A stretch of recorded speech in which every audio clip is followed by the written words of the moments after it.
Hello, Eugene McGuinness here again, probably for the last time before we go to vote on Friday. I said I would leave this video for a few days. We all know at this stage that the mosque project has been, or at least the decision has been overturned by Bord Pleanála, and we were successful in that. We have spent, as I think at this stage everybody knows, 13 months of really hard work. My committee and I have really tried.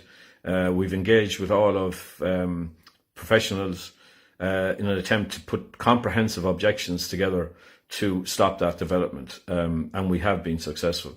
The reason I say that I left it for a few days is quite simple. I think that there was heated debate that went on, possibly from both sides, but I wanted to take the heat out of it. I don't think there was I don't think it was necessary to jump up and down after that decision was made. I'm aware that the Islamic community would be upset at it being the objection being upheld, but nevertheless, I didn't want to throw fuel on that particular fire. Unfortunately, the Imam himself has now put up a video, and people have contacted me about that video, and I've looked at it quite a few times, and it does disturb me, I would have to say, because the Imam is speaking about Islam, hate crime, hate speech, and he continually talks about the Lachlan Road meeting, a one I didn't organise and went down simply at the invitation of a friend of mine. I have attended many meetings in my life, and I can remember going to water rates meetings that were much more vocal and an awful lot more said. It certainly didn't turn me against any particular individuals. I would have thought that just on that night it was just heated and full of emotion. For the Lachlan Slub one, people who were living in the area were handed out anti-racism leaflets just walking in the door. Decent, honest people going up to attend an information meeting, which probably set a tone that then could not be reversed. So I think the Imam should have been a bit more considered in his comments, because understand something. Racism is a two-way street, and for anybody looking at my Facebook or indeed other sites who condemn me for being all of those things, some of the things that were said on those it was just unbelievable. I mean, it's just not, you couldn't repeat it. But I know that there's people like that out there on both sides, and I just continued on, and I did what I had to do. When we first heard the decision about the development getting to go ahead from Kilkenny County Council, I didn't protest. I didn't go walking up and down the streets with placards.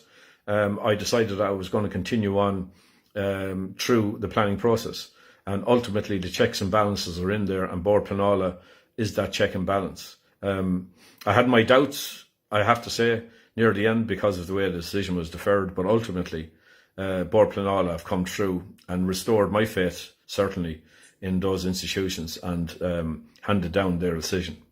Now, what I'm saying to you is that we have worked extremely hard, 13 months of it, and it's been very intense. And we've debated wherever we could debate. And it was quite funny, actually, ironic to see that the one debate that I missed out on, which was the KCLR debate, unfortunately I had a serious appointment on, I couldn't break that appointment.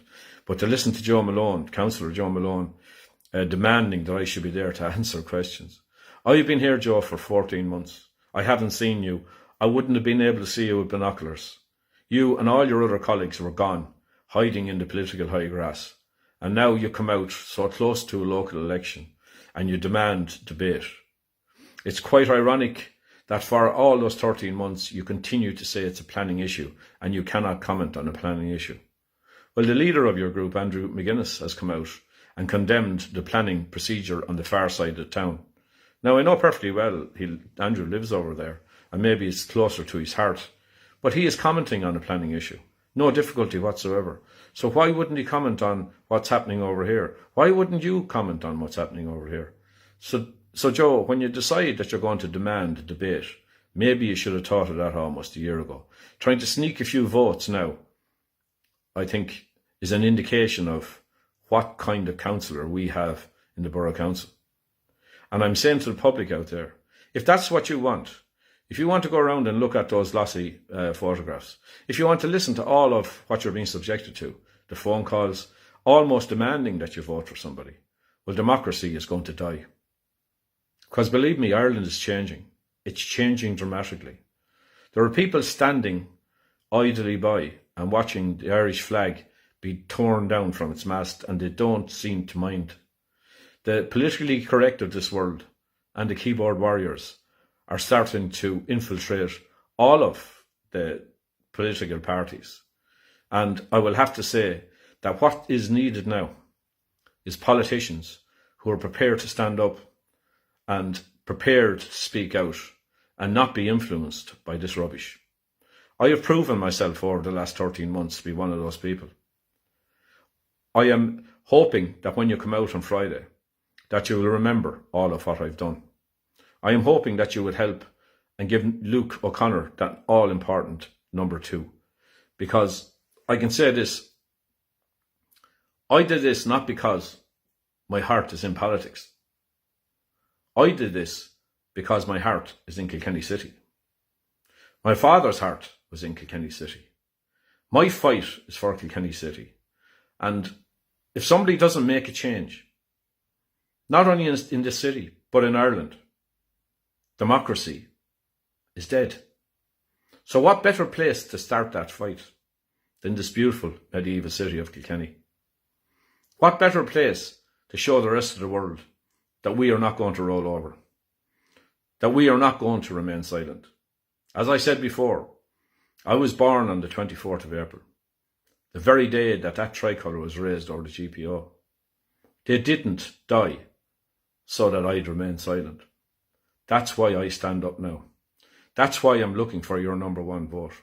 And I will guarantee you something. Should you send that message to the Borough Council, to Kilkenny City, to the people of Ireland, should you send that message, I promise you absolutely sincerely that I will deliver it. Thank you.